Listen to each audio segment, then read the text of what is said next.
অনেকে বিক্রি হয়ে যায়। কিছু কিছু নেতা আছে যাদের গদ্দার রাশি এবং মির্জাফর লগ্নে জন্ম। বুঝতে পারেন তো কার কথা বলছি? তাদেরকে দেখে বাংলার মানুষ চিন্তিত হয়ে পড়ে যে বাবা, কাদের হাত ধরে আমরা রাজনীতি দেখছি, কাদের সময় আমরা রাজনীতি করছি, কারা আমাদের রাজ্যটাকে লিডার হিসেবে এগিয়ে নিয়ে যাচ্ছে। এরকম হবেন না, কারণ আগামী দিনে আপনাদের মধ্যে থেকে, আপনাদের পরবর্তী প্রজন্ম থেকে সুন্দর সুন্দর ছেলেমেয়েরা উঠে আসবে যারা রাজনীতি করতে চাইবে।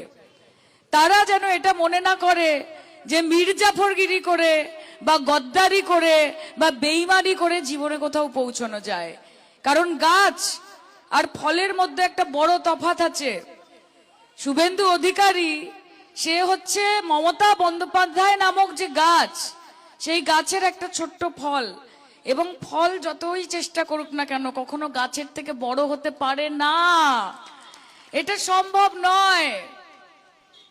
আপনারা আমাদের শক্তি, আমাদের কর্মীরা আমাদের মনোবল।